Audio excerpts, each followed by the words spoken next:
the Managing Director of Iris Connect. I'm not going to do an hour and a half sales pitch for what we do. I'm going to do an hour and a half sales pitch for why we do what we do. And there are many ways as an education system to address those sort of fairly fundamental issues that relate to how we provide frameworks and interactions necessary for teachers to progress and, in fact, to go beyond what we traditionally expect from them in terms of the deliverers of content and learning.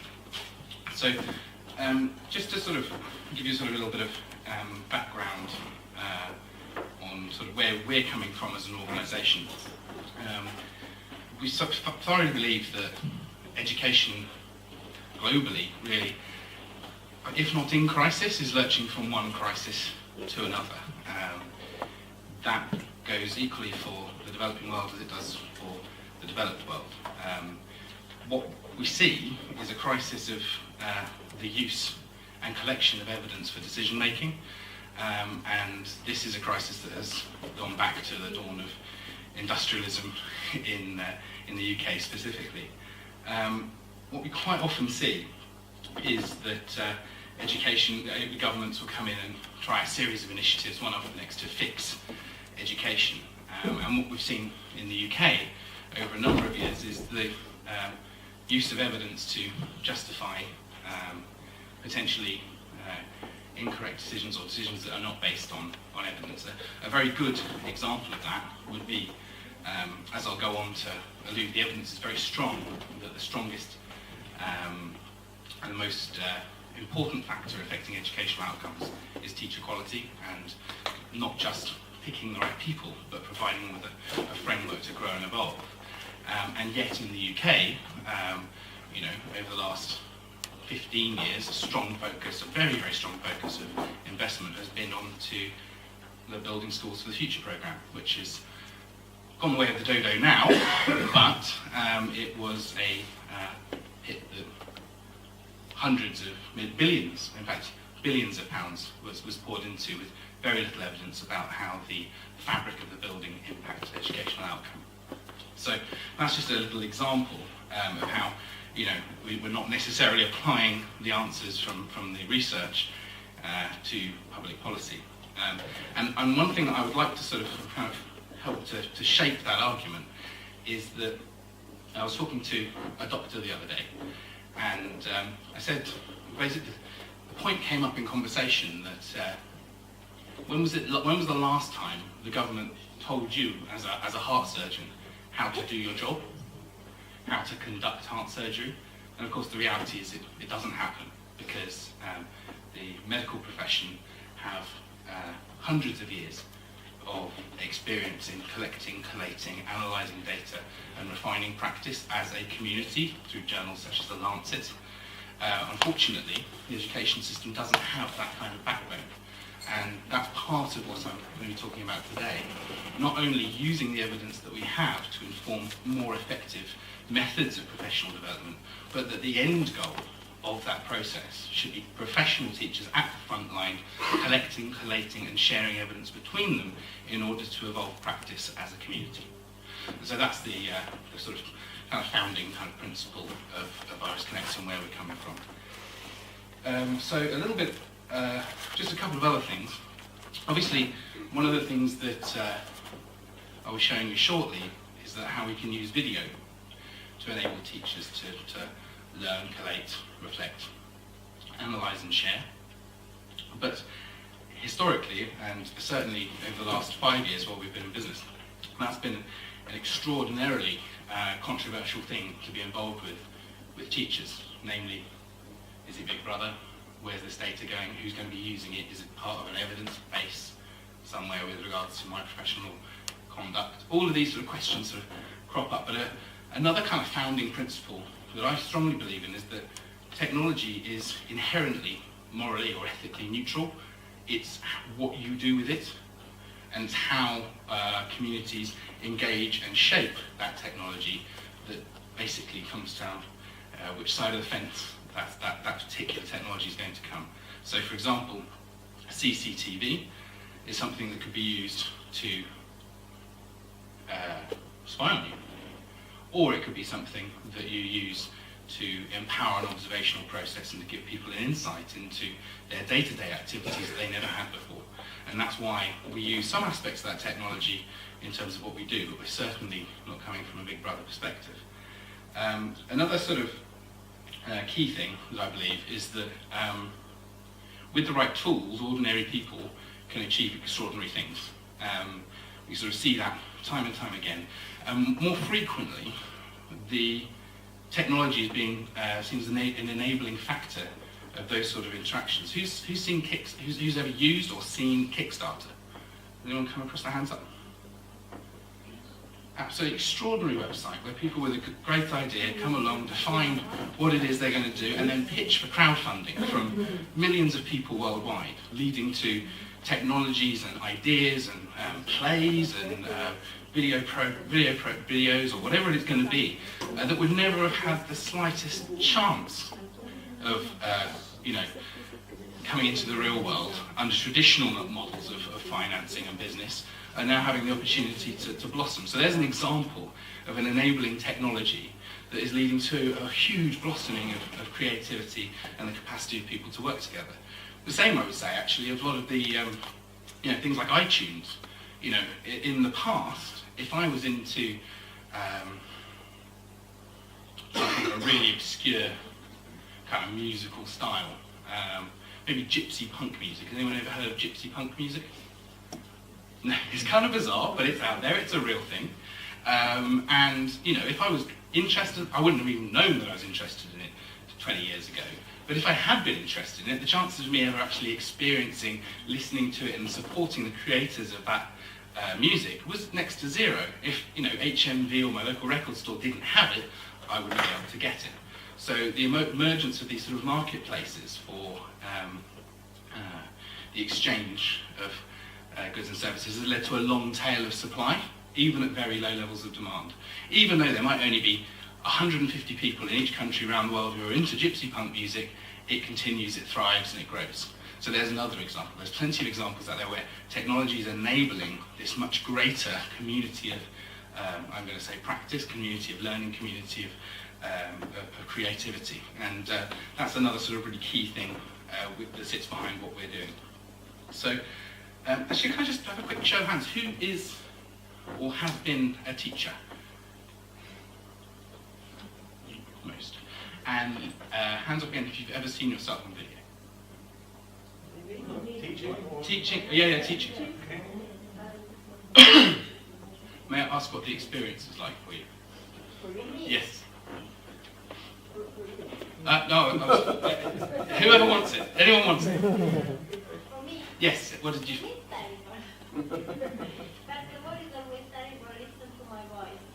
Yes. But it's a tremendous experience. And I don't know,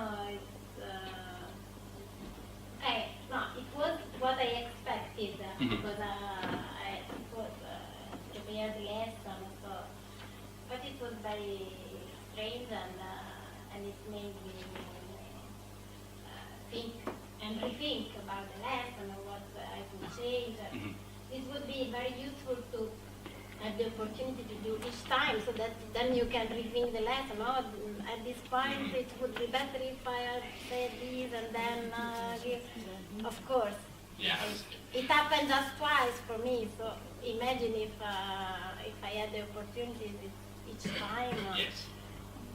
It's fascinating. What you say is very, very similar to what a lot of other people say, which is that initially it was terrible. I was the same when I first started sort of presenting. I'm not an actual presenter, you may have noticed. But when I first started recording it, I was watching it back going, oh my God, I have nervous behaviours, I touch my nose, and I sort of fixated on that for a while. And then after the third time, so it looks like you just missed that kind of window there, I actually started looking at what I was saying and how I was conveying and what the overall structure of the presentation was, and you sort of start seeing beyond those sort of initial kind of strange kind of foibles that you have. Anyway, so that was just an interesting thing. And then the other one actually is just a quick question: who's heard of our company before? Has anyone here come across Iris Connect before? Okay. And anyone in the English education system here? No. Okay, that would probably explain it. We've grown quite fast in the UK, and slightly in North America, and some work in Scandinavia. But it's a kind of softly catchy monkey approach.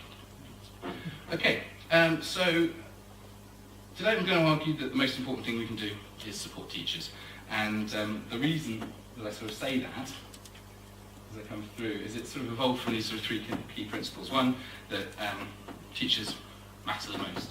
So these are the various effect sizes of these different components in terms of educational outcomes for young people. So obviously, the blue area is the student characteristics and prior attainment. So that's not a controllable factor. However, the next one along is teacher effectiveness. And that's more important than parental background, school structure or type, school leader, all of those things. So it's clearly what I kind of call the low-hanging fruit in terms of the education system. You know, if you can find the thing with the biggest effect size that you can find, that's the most readily addressable, and focus your energies and activities there. And this is just sort of a little bit of research. Actually, this is quite famous. Who's seen this before? Yeah. So this is Rivers and Sanders. I believe it's in Tennessee. This original piece of research, but it has been sort of corroborated from other research around the world as well, and also some work for those who need their research to be in the country that you're in at the time, from Bristol University as well. But this is showing the effect of a high-performing teacher or a low-performing teacher from the age of 8 to 11 on educational outcome for students. So you can see that the important thing here is that there's a compound effect. You know, you can have a poor teacher for a year, and then that can be sort of mitigated if you get a good teacher the next year. But if you actually have 3 in a row, we're talking about a very, very significant impact by the age of 11. So, you know, that's one of sort of the drivers for us is just we're not going to revolutionise the world here. We're not going to change things fundamentally and thoroughly for the better. It's not my pitch. My pitch is to move everybody's teaching ability up a little bit by giving them the tools they need to be able to reflect on, analyse, share, and engage in research. Excuse me? Yes. I'm just trying to understand, is this kind of outsourcing for the head teacher role? I mean, isn't principal should watch the teacher, give him a feedback? So I don't understand how exactly it's working. Okay, I'll give you a sort of presentation of what we do kind of later. One of the, obviously, I'm just trying to outline the challenge at the moment, which is providing more effective feedback and support for teachers. One of the challenges that's historically gone hand in hand, I'll argue in a minute, that lesson observation is really critical to supporting teachers' development. But all too often it gets confused with a performance management process that is about checking the box to say the teacher is equipped to work in the classroom and giving them a grade. And what I will be arguing for is that we need to use tools to divorce those two processes initially, to give teachers the ability to work together and collaborate to improve practice based on that really effective thing, which is the lesson observation.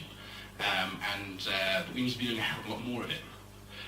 So it's just not feasible for the head teacher to get around and see everybody's classes. We know if we want to really thoroughly immerse teachers in this extraordinarily powerful interaction, which I'll outline later, then relying on senior leadership team to do that means that no one's going to get enough access to that opportunity. So I'm not talking about outsourcing the head teacher's role. The head teacher's role is to create an environment where teachers can collaborate. And that's just a slight change of focus from what in a lot of educational systems it's more about a kind of human capital approach, namely to recruit, retain the best, and to provide them with, you know, performance management reviews over time. I'm saying that we should divorce ourselves from that and give a more holistic view to teacher development. But I'll come to that in a minute. And this is one other thing that is important here is this teacher quality issue is also an equity issue. So the Sutton Trust showed that over a school year, these pupils gain, so children from disadvantaged backgrounds gain 1.5 years worth of learning with an effective teacher, compared to 0.5 years of learning with a poorly performing teacher. So if the impact of the teacher on the educational outcomes is important, that is amplified significantly when those children don't have the additional support structures around them, such as the home schooling and support and additional teaching that may be afforded them by their parents. So it's a very strong equity issue as well. So within that context, what you say, okay, well, fair enough, we just need to provide better and more of the same for teachers. One of the things that I think is really important to convey for me is obviously teaching is hard, but quite how hard compared to other industries, other activities, is often missed. This is sort of hand in hand with that whole kind of top-down reform of education that's so often on the agenda, is this notion that teachers should just do what they're told. Well, actually, one of the problems is that I work with my father, and he talks about his career as being, when he was in education, as being in the whirlwind. You spend so much time marking and working with, phoning parents and dealing with crises. It's very hard to build enough space to actually engage in meaningful professional development activities. So just to give a few kind of little points, if you're ever looking to fight that battle. So Charlotte Danielson showed that teachers in the course of their school day are making more decisions per minute than brain surgeons, which is an interesting thing. Also, if you look at the number, especially for secondary school teachers, of meaningful relationships that you're asking that teacher to manage and develop. So think of all of the students how many classes you might be teaching, and how many students you need to know by name, plus all the staff, plus teachers in other schools that you might be working with, plus your family and friends and everything else. The number is well above what's called the Dunbar number, which is that idea that there are, as we were growing up and evolving on this planet, the superhuman tribes and social groupings never really sort of got much beyond 150, and so I can say quite honestly that if I look at the number of relationships that I manage as the managing director of a fast-moving, high-growth IT company, the reality is it's less than 80. So, we have to start putting this into context a little bit in terms of, what we're expecting of teachers. So, obviously, this is it's quite some fairly old research with regards to the, symptoms of stress, but the Health and Safety Executive found that teaching was in the top 3 of high-stress careers in the country. And what was the last one? Yes, this one here. Between 40 and 50% of teachers leaving the profession in the first 5 years of teaching. There's lots of reasons that happens. Obviously, it's not purely that they're highly stressed and they might be going off travelling or all sorts of other things. But in terms of attrition, in terms of turnover in any other profession, that would be seen to be just absolutely unworkable. Because if you think about the sort of £15,000 to £20,000 we spend teaching and training each one of those teachers, then the demands on the education system are such that we're not being able to invest that money properly in a long-term growth strategy. So my argument is that if we get PD right, if we get professional development right, then we can bring that number down and pay for itself. So, let me just. So this is just a little reflection of the fact that a lot of teachers in the UK don't. I speak in the UK. I have no idea the extent to which this applies to the various other education systems that you're working in. But a very, very small proportion of teachers express satisfaction with what they got already. Yes. So if everybody's familiar with CPD. Oh, CPD, professional development. Sorry, we call it continuous professional development, namely that it's supposed to be a sort of cyclical thing that you're engaged with it throughout your career. There are other reasons why it can be cyclical, namely that it doesn't work, and that's sort of my perspective on things. So this is probably not directly relevant, but it just shows that we're spending very little money. In fact, as a system, we're spending something like 0.4% of what you call turnover on professional growth and development, compared to McDonald's, which is around 3%. So, somewhere along the line we need to start investing more than McDonald's. And of this expenditure that we do, most of it's spent on cover costs to send teachers away on training days and events. So a little insight into how we structure things in the UK. Actually, one last thing is this bullet point number 3, namely that very few schools measure the impact of the professional development they're providing on the educational outcomes of young people. So there's a researcher in the US called Guskey who spent a lot of time looking at the ways that we evaluate professional development, and there's a nasty little feedback loop in there. Firstly, as I'm sure you'll get at the end of today, and every other professional development event that you go to, and everything that we do as well, you'll get a little form that asks you base level questions. The first level is, were you comfortable? Was the environment nice? Was the lunch good? The second level that we can evaluate on is, did you enjoy it? Were you entertained? And I often remember sort of answering something along those lines when I was responding to a professional development survey. And then on top of that is, do you think you learned something? And then on top of that, theoretically, there is, did you learn that thing? And then on top of that, did you put that thing into practice in the classroom? And then finally, did the children learn anything more because you put that thing into practice in the classroom? And the reality is, because it's extremely hard to measure anything above level 2, namely when you start going from, do you think you learned something, to did you actually learn something, in the context of delivering a seminar or an event, it's very hard for me to keep track of you after this moment in time to see if you've actually picked up anything that I said. Because we don't measure at that level or above, then generally professional development is geared to being effective at the levels to which it's evaluated. So it's very common to find the presenter jumping around on the stage and showing you interesting videos and to entertain, and it's always very good to have great coffee and good tea and a good lunch, because those are the things that are measured. They're of course the least important things. And so we get into this nasty little feedback loop of never actually learning from the delivery of professional development that we're doing. And that's sort of backed up. We used to have an organisation called the TDA, Training Development Agency, Teacher Development Agency, and their survey, actually conducted by an organisation called Curie, actually showed that less than 1% of the CPD that was on offer, the professional development that was on offer in the UK, was effective in terms of changing practice. And so that's just to sort of summarise where we are. It's a very difficult place. We don't have evidence-based decision-making being made, we don't have the relevant evidence being collected, we don't have sufficient resources being pushed into the right areas, and then is it any surprise that these great reforms or changes that are proposed fail because teachers aren't given the tools they need to put things into practice?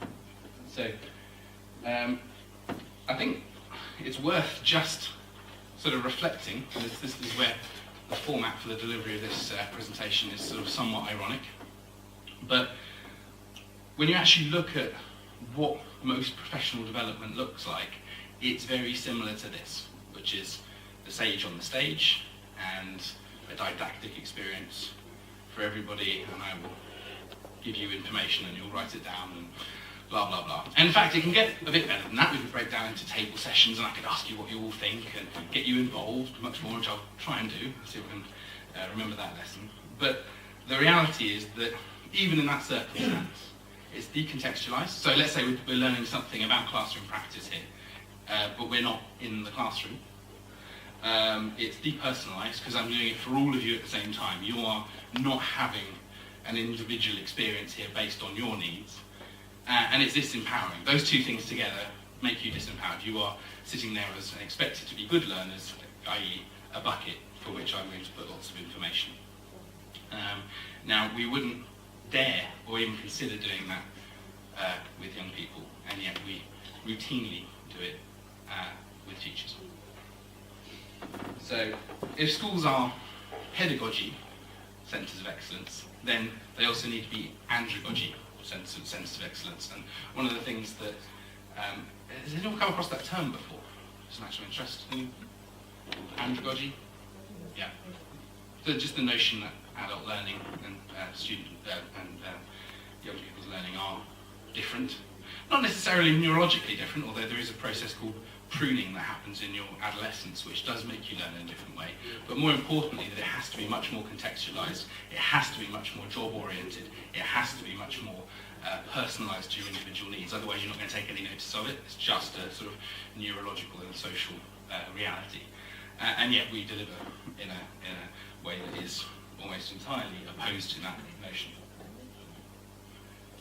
So if teachers are making decisions in the classroom, 75% of which the decisions they're making are in the classroom, then the reality is that we have to centre our support and developmental activities for teachers in the classroom. The reality is we have to recognise that it's a skill, and that decontextualised, depersonalised, disempowered mode of learning is not aligned with skill transfer. You can spend all day telling someone how to make a wheel or fashion a flint axe or any other practical skill-based activity. You can lecture them all day, and yet the reality is that you will never impact that skill. You will never change that skill until you enter into a process of modelling. I will physically demonstrate, observation, I will watch you try and do it, and discussion. Now, what I think you did slightly wrong there was this, try it another way, and we get into that skills acquisition model, which is very different from the information acquisition model.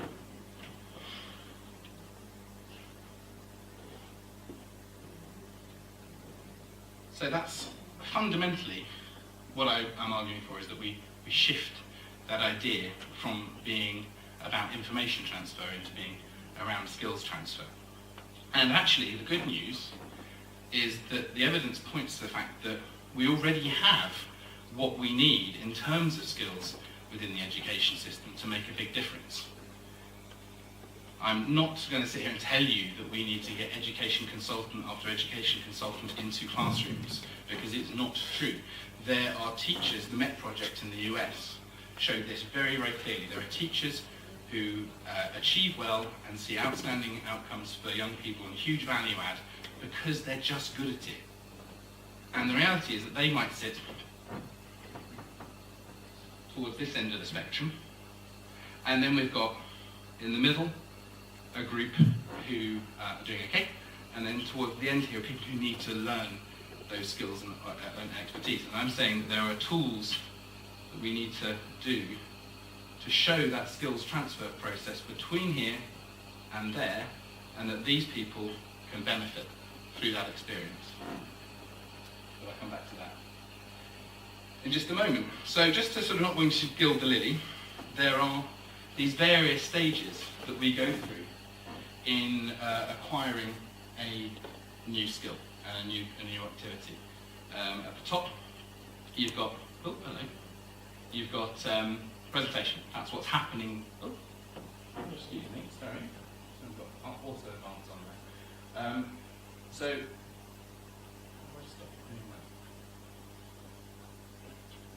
in essence, what you've got there is the fact that what we're doing now will only ever lead to around 5% skills transfer into practice.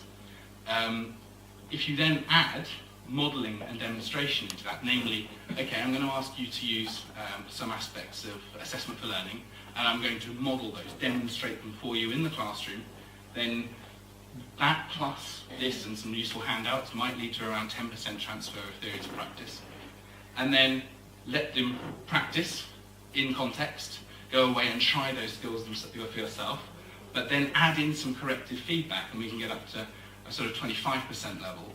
But then if you've actually taught the person who's providing the corrective feedback coaching and mentoring skills, namely giving them a framework to manage that kind of feedback process, then you can see a very significant transfer of skill within the workplace. And so that's the key thing. And the really important part is that each one of these stages is necessary but insufficient. So if you come straight in down here with a coaching program, you haven't laid the foundations of people actually knowing what it is they're supposed to be doing or seeing it by someone else putting it into practice. This is a journey we have to go through, starting with an environment like this where I introduce an idea, then demonstrate it for you, then go away and try it, then we'll work together to improve that practice over time for you as an individual.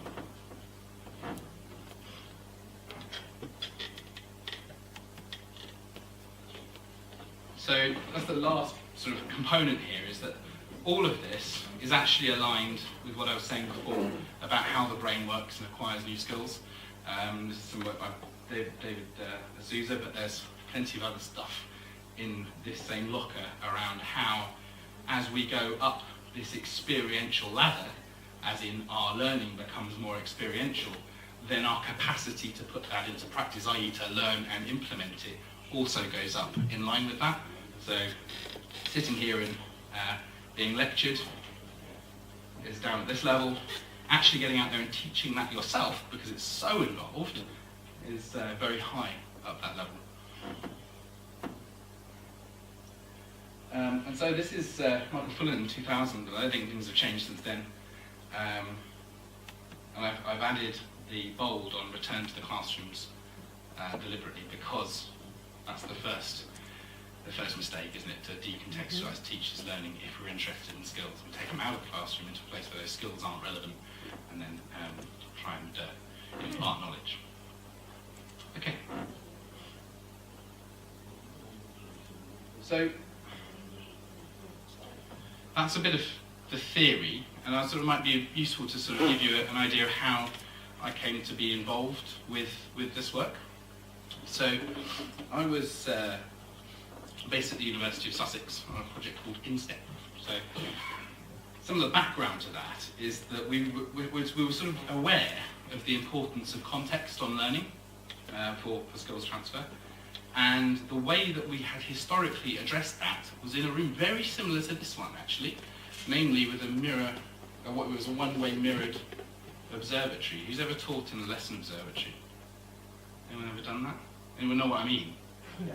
Yeah, okay. So just one-way mirrored glass, normal classroom, and then you could bring trainees in to watch an experienced practitioner in action. So it's about that process of modelling good practice to somebody else. Or you could have someone's tutor in the room, you bring them in to do some micro-teaching with a small group, and then they get the feedback part of the process. And historically we've done that in a room that was specially built for us in a school that was newly built, but as that school got more and more full, there was less room for our trainees, and so we went away to try and get some quotes for building out additional classrooms to keep our trainees involved in this contextualised learning, and it came to millions. Obviously, a single room addition to a school can cost many hundreds of thousands of pounds. So we thought, well, is there another way we can do this? And this was back in 1999, and we were aware that the web and video was an option for us. And so we went away and got a grant from the Gatsby Charitable Foundation to look at the use of video over distance. And what we did was a bit trailblazing. It was a bit cutting edge at the time, which was that in the PGC, in the teacher training room at the university, we had a setup which involved a live view of a classroom being projected onto one interactive whiteboard. And then, I don't know if you can see up here, but it was the assertive teacher on another whiteboard. So this is the theory. So we were like, okay, people need theory and practice. There's the theory, there's the practice. And then it was, oh, this is interesting, because you've got the tutor, this is Mike, whose job it is to sit there, a bit like a sports commentator, and see what was going on in the classroom in real time. So this classroom is 10 miles away. At a school in the Sussex Partnership, being broadcast live to 20 trainees, all of whom who can sit there and talk about things in real time and ask him questions. And he's sort of interpreting theory in terms of practice. And, we're getting a really powerful learning dynamic going on. Unfortunately, it cost hundreds of thousands of pounds a school to do it. So that was a fairly short-lived, if interesting project, and that's how I got involved in using video. But what we realised is that if we're really focused on trying to address and provide experiences that are contextualised, that are personalised for teachers, then right at the heart of it is this lesson observation process that we all go through as teachers. So that's providing those three key interactions that we talk about. You know, you can use lesson observation to show someone how to do something. You can use it to observe them back and provide them with feedback that links up that theory and practice. So that's the modelling, observation and dialogue process.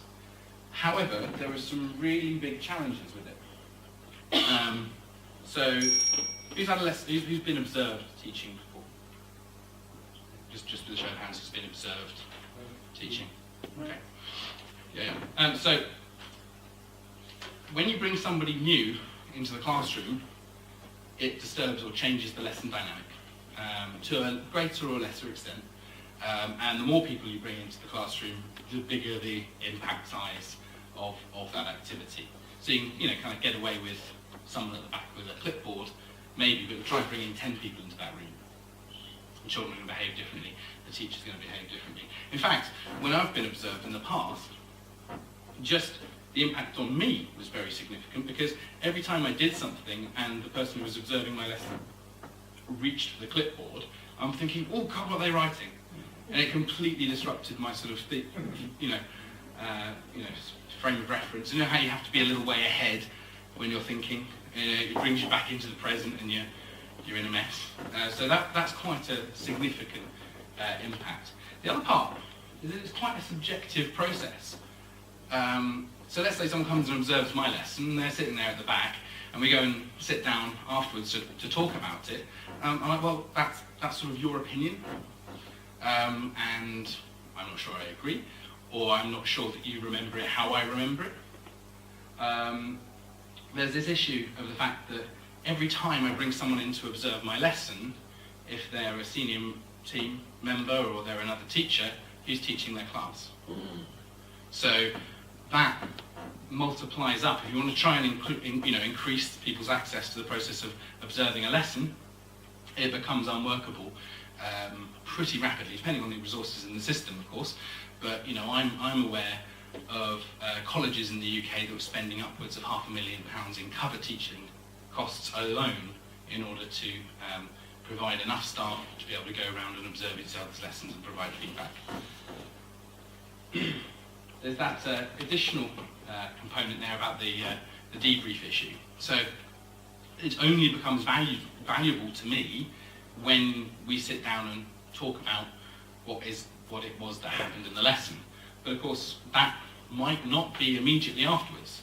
That might be some time afterwards, that we're both again free with our diaries and timetables to be able to sit down and talk about the lesson. So you're familiar with the sort of the curve of forgetting.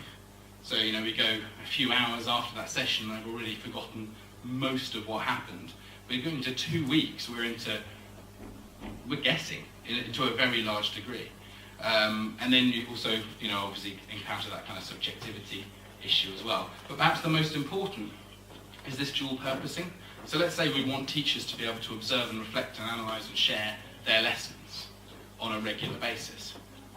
Unfortunately, this extraordinarily powerful interaction is something that teachers have learned to hate and find unpleasant, because very, very often, certainly in the UK system, it is tied into this performance management agenda. It is something that is done to you, not something that's done by you.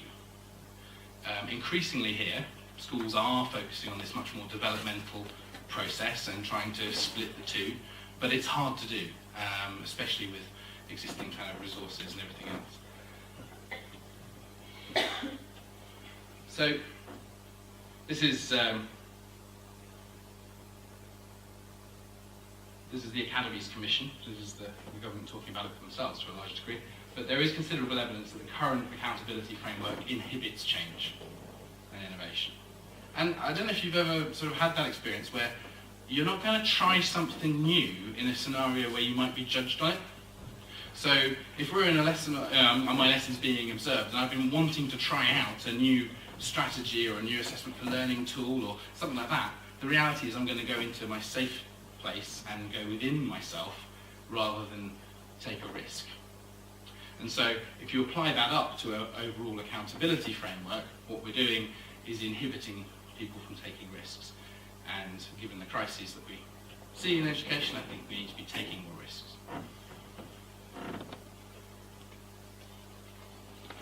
So this is just another word on that notion of empowerment. So in high-performing education systems, teachers embrace and lead reform, taking responsibility as professionals. I just got back from Finland, talking with the people who run the most effective teacher development centre in Finland. So if you look at the OECD data with regards to the PISA scores and everything else, Finland is very, very high up there. But I would also say one other thing, and this is why they stand apart from me from a lot of the other countries that sit and do very well on PISA, is that it's so relaxed. It's so easy. They're just cruising to excellence. They're not fighting tooth and nail, and it's not an accountability-driven top-down system. It feels easy. So I liken it to different kind of engine sizes. So if you go into a school or a system that's strongly accountability-driven and it's sort of a top-down process, and you can achieve very good results that way, but it feels like a little two-stroke engine that's revved up to the max. It hasn't got an awful lot more capacity, and it's taking an awful lot of energy to get where we are, and everything feels kind of frenetic. Whereas when you go into a system that feels, here with teachers actually taking the lead in reform and being empowered to make decisions about teaching and learning, it feels like a lazy V8 with loads more room to go. It just sort of just rumbles through. Does anyone identify with what I'm saying there? Yeah. Okay. And so this comes into a little bit of a notion of social and human capital. Has anyone sort of come across those notions before in the context of education? Okay, so it's Michael Fullan's new book's quite Fullan and Hargreaves' new book called Professional Capital is an outstanding read, and I thoroughly recommend it. But what they're talking about there is that there are two ways that you can measure teacher effectiveness to a large degree. Not teacher effectiveness, the likelihood that a teacher will be effective, and one way is to look at human capital factors, namely, do they have a master's degree? How well trained are they? Where's the training come from? What were their academic scores prior to now? Those are sort of human capital functions. And then there's also a sort of social capital component as well. And so that is probably the easiest way of explaining it. The extent to which, or the ease with which, I could get a problem solved by a colleague. There are ways of measuring that, how many people you talk to in a day and how many problems are solved in a day and all those kind of things. And if you take a measure of social capital and human capital together, you've got an overall predictor of how good a teacher's going to be. But what's really interesting is that the social capital is a better predictor. Yeah? It is a more powerful impact. So what that means in practice, to a very large extent, is that teachers who are teaching within a community, a lot of those human capital features, namely their level of qualification or their level of experience, become less important. And so that, for us, as people looking to... Sorry, the last one, 5.7% seems very low. I think that is in a year, though. So that was designed, talking about within a... and that was on a very narrow kind of band. I can find out some more about that.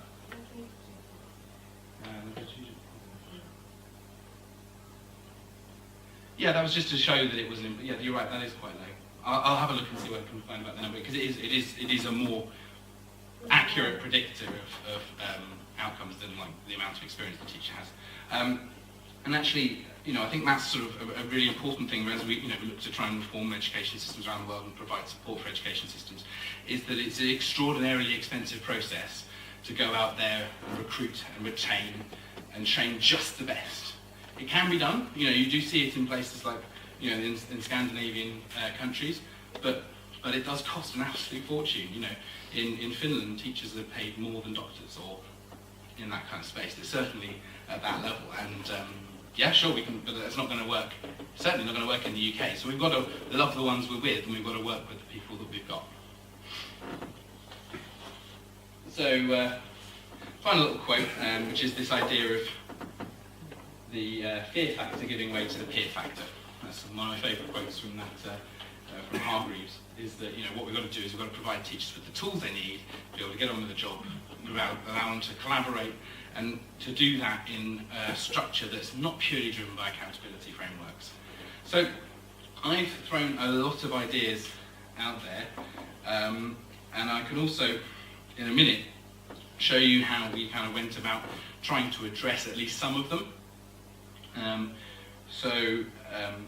That's sort of through a platform that we've got to try and scale up this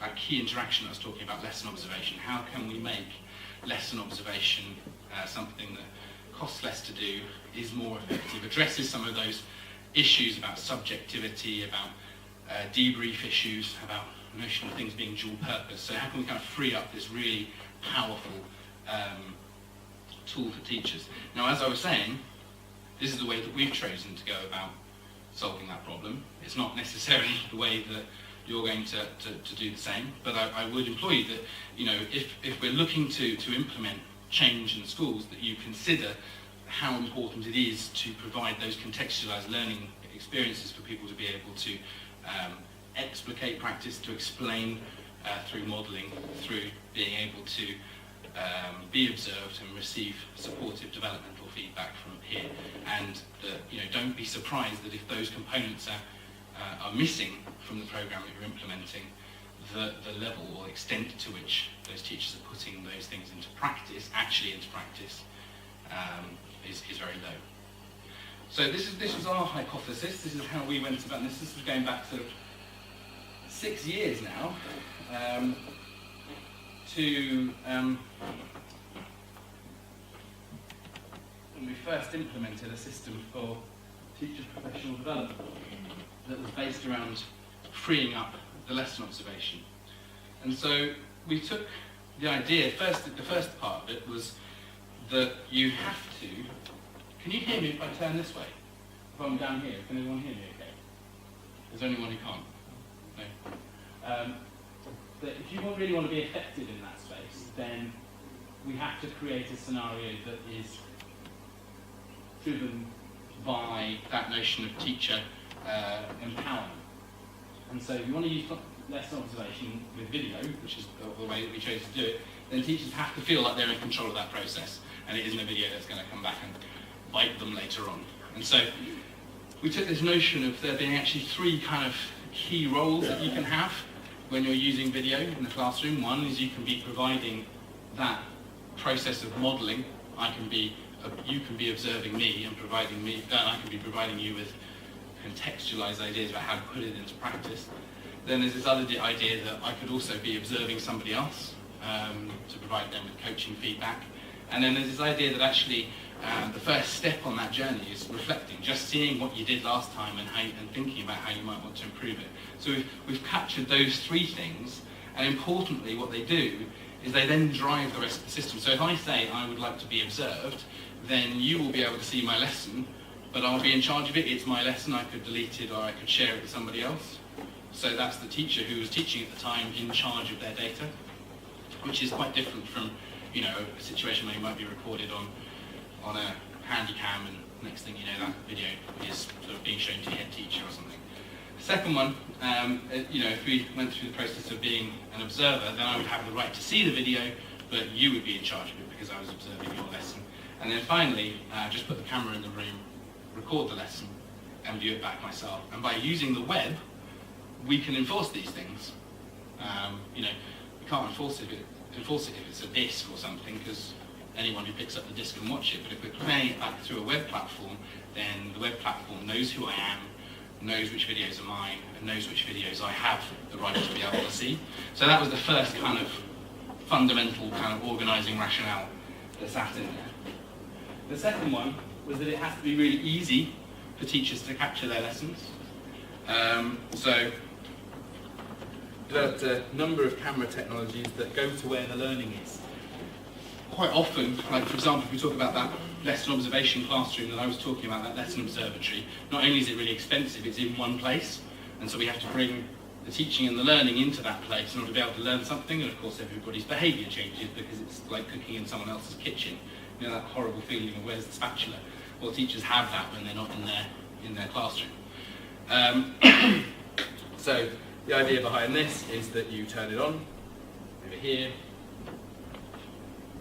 You log on to it, of course. Is there a video camera? Yeah, it's an iPod, but it's running software that we've built. And you pop it on here, and you start a recording. You give it your username and password. You start a recording from here. This will track you around the room. So you don't need a cameraman in there. We're addressing that issue of resources. And I can stop recording by pressing this button again, and then that video is automatically uploading over Wi-Fi into my account on the system. So it's got to be mobile, and it's got to be easy. And then finally, we wanted to look at addressing some of those issues around debrief and about people gaining genuine insights into their practice. So if I come through, over time, the videos that are shared with me and my own videos build up into a library, and I can go through and search that library for whatever I want. But let's say I come down to my history lesson here. So I'm logged in, and what will happen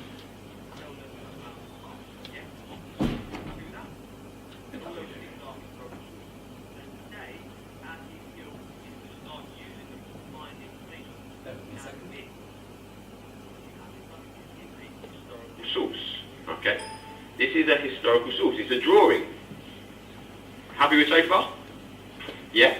Now this historical source is a drawing with the title of King Death. The title of this picture is King Death. Nice and Now what I want you to do as a starter task for me, in essence what's happened is that video has been captured, and then what's happened is that the person who observed that lesson for the teacher was able to make notes as they were watching it, or so they can either do it live or over the recording, but you put your mouse in here and you make a note. It then is added to the timeline of the video, and I don't know if you saw, but as the video plays through, those notes scroll up to the top when they were made. So trying to address that issue of debrief and context and marrying theory and practice. Well, in this scenario, you could now watch that lesson at your leisure, not having to wait for a spot in the timetable where we can both be together in the same place, review it in context of my corrective or developmental feedback. The other thing is I don't want to sit here and watch an hour's lesson to see all the key points. So let's have a good example of paired working. Come through, click on the timeline, and it will advance the video to the point where that teacher is demonstrating that key skill. don't worry about it. It's not, think more about the image. Don't worry about the rise. Yeah. These comments aren't a one-way street. It's about building that professional dialogue, but in context this time. So let's say Andrew here is my coach. Turning explanation into an example, I can click on that comment and respond to it, so we can start building up a chain of correspondence around a particular point in the lesson.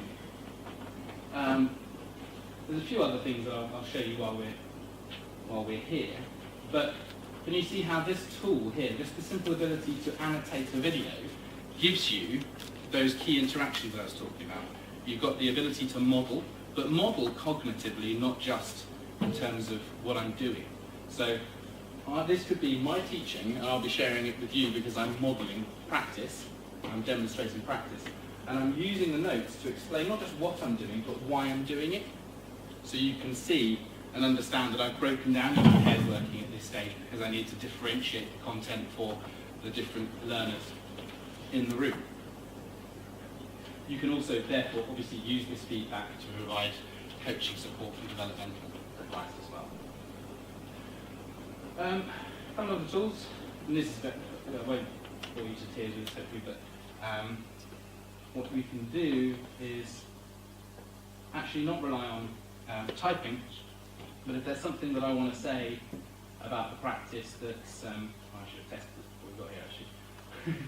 Just depends on the network you're on. But what this is doing is it's taking a video from my webcam and what I'm saying. So if I'm trying to model to the teacher, body language or tone of voice or a particular questioning strategy, then I can do that, and that note is captured onto the timeline just like the notes. I think I might have trouble with flash playback here, but you can see there'll be a little video that would play in that space. You can also get students to come in after the lesson and leave video feedback about what their experience was at that point. Now that's powerful. If we're talking about trying to link developmental or growth activities that the teacher's going through with the learning, then what more powerful way could we have than inviting young people into that process? A couple of other tools. Now, you see how things like this, if it's delivered in the wrong context, are scary. But things like this delivered in the right context with teachers at the centre of the decision making are empowering. So let's have a look at question types. Now I wonder if I'm having some problems loading Flash on this internet connection. Let's have a look. Oh no, that's not too bad. So I can watch my lesson back now. Alright. And count up how many times I use Imran. Yeah, you write on the sheet. Good question. Question or a strategy of scaffolded questions, and then immediately see how I've distributed my questioning within the lesson. So we're talking about providing objective, quantitative, real-world feedback for teachers, or reflective tools for teachers to be able to look at their practice, take an objective perspective on it, and move forward.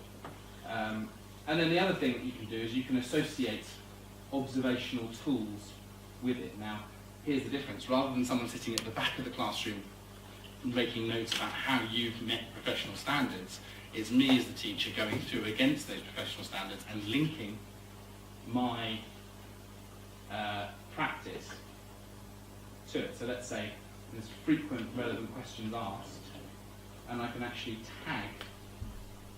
So, you've all got your individual sheet, right all over the sheet. The section of the lesson where that's happening. So if anyone wants to see what that looks like, what that particular objective looks like, we can share this form with them, and they can see the clips of video where people have shown relevant questions being asked, or frequent relevant questions being asked.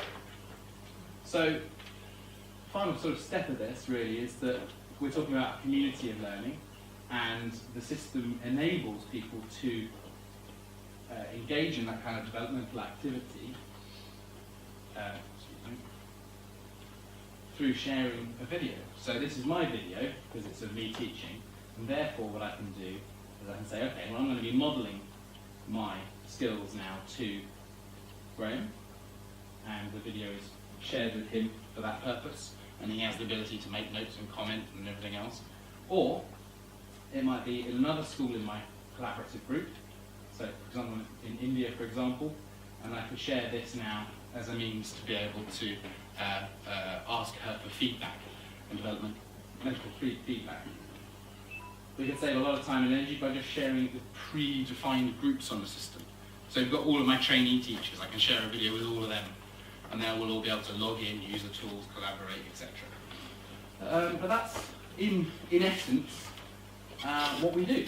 Now, I'm sort of mindful that I've broken all of the golden rules that I set myself about being engaging and involved, and you are all collaborating and contributing, and I've whittled on. So, with that in mind, maybe if anyone's got any questions, I can start with those. Or have I literally beaten you into submission? Yes. This is software. I think it's wonderful. It's wonderful to share everything with everyone in the world. You know, like if I'm lecturing, then I can send it to her and she can give me the feedback. And this is absolutely wonderful. But what we did in school several years ago is we start, in order to be a principal or a coordinator in my school, you had to work as a teacher. You had to be a teacher, you had to teach any class. So we started with the principals. We started with ourselves, and we videotaped ourselves so that the teachers would lose that fear of being observed. And they videotaped us, and then we shared it with the teachers, and then everyone started laughing, of course, at the things that we did wrong as principals. Yeah. And then they lost the fear. Yeah. And then it became habitual. I mean, everyone could go and observe anyone at any time. We didn't have, to prepare anything. Yeah.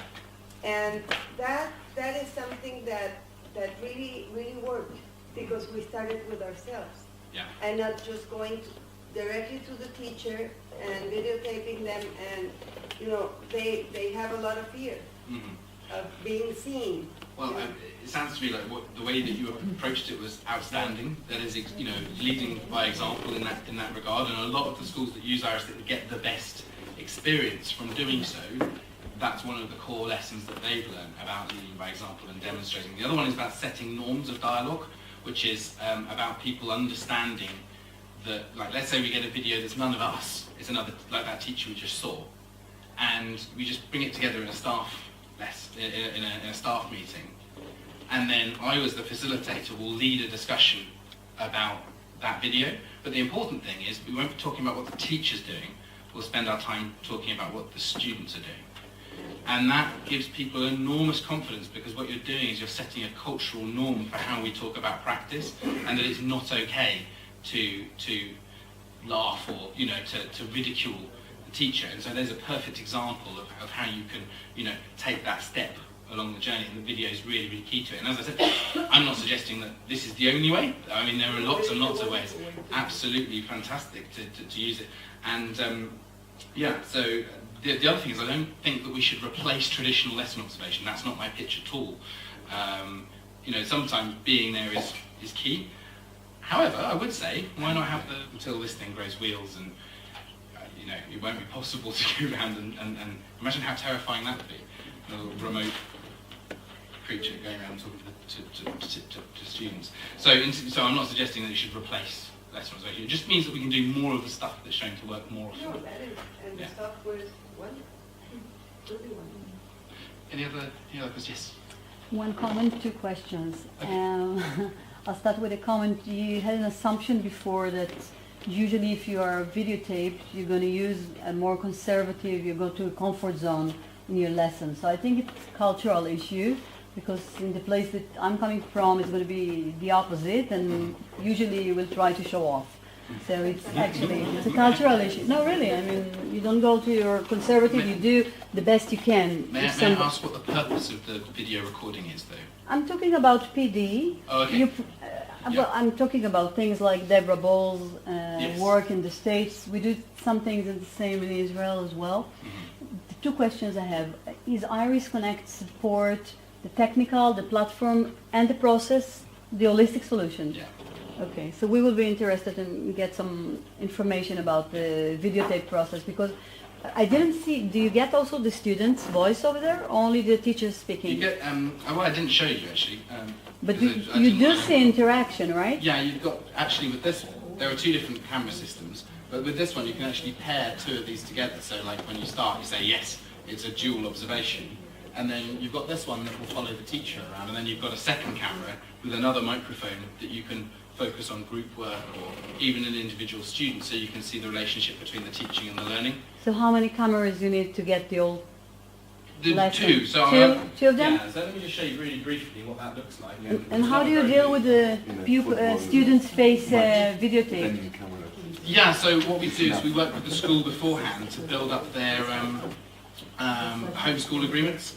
So we'll review what it is that's agreed to by parents when So they students signed coming and, into the school. And if it's not in place, we'll show them how to get it into place.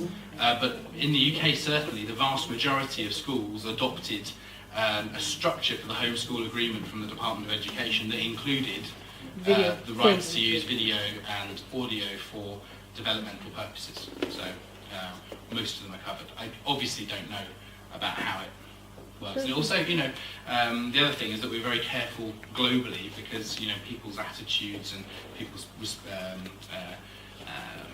perspective on the use of video or the cameras and all that sort of stuff changes very, very dramatically from one place to another.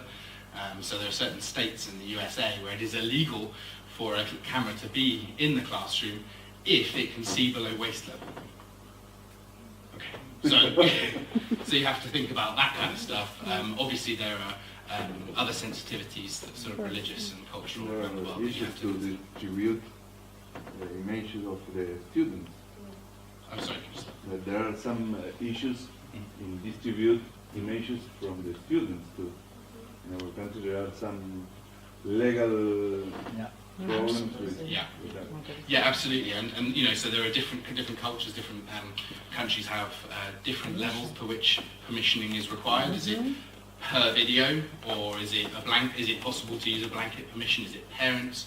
Is it parents and students? Or is, you sort of mean there's lots of different levels to which it can work. But you know, as we travel the world, we sort of learn and adapt, and there are certain places that we just can't work, and then places that we can with a bit of tweaking, and other places are just slot straight in. Any other questions? I would like to know what the teacher's reaction was. Okay. Because I can imagine, I don't know if my colleagues here agree, I can imagine Vivi or Luis giving one of his cameras to some of their classes, to some of the teachers, and what would their reaction be? Yes. Were teachers in the schools where you tried this invited to join the project, or was it kind of a compulsory decision by the principals, and Yeah. from Monday everybody would be observed, or how do you? Yeah, so we obviously what we can't do is, so you know, we're talking about providing that holistic thing, so it's the software, the hardware, and then consultative support with the school. What we can't do is come in and say this is how you run your school, I can obviously. imagine. However, there have been circumstances where the school just wanted a better video system for, you know, monitoring teachers, and we didn't provide it because we didn't feel like it met. Most of the time, well, there are two different ways you can go about it. The first one is to say it's an entirely opt-in process for you, and therefore you will come and ask to be involved. And what that means is you start with a small group. Generally, every school's got kind of people who are prepared to try something new. And that, if you get it right and give them great feedback that they can use and feel better about their teaching, will grow over time, and that's sort of like a 2-year program. The other one is to, because of that reflective tool, just say my only expectation of you is that you watch your own lesson. Yeah, and what that does is it can be very effective in terms of getting people on board, but you have to be really careful, because the first time you watch your lesson, you can think, oh God, it's all this, and you know, focus on all the negatives. And unless you're sort of immediately behind that teacher to provide them with the support when what they see doesn't match what they thought, then you can really demotivate people. So you can go down that second route, but you've got to be there kind of waiting in the wings to provide the support and to help them address the things that they're seeing. Yes, we're good for time. I will just wrap it up. Just a quick one. We do care about that, and we're really keen about one particular thing. So this is a survey of our top users, to be fair, but then we thought, well, you know, you're going to be users of the system, then that's the only really reasonable thing to be measuring. Risk taking. Teachers are saying, teachers are saying that they are more prepared to take risks when using the system than when not, and that there are more conversations between teachers about teaching, and lots of other collaborative measures as well. And so for me, that's the key part, that's the most important part, is that we're just providing a tool for teachers to be able to talk about teaching. Anyway, run on a little longer than I was expecting. So I'd like to finish by thanking you all very much for your time, apologising for treating you like buckets to which to put the information, and I hope you enjoy the rest of your conference. Thank you.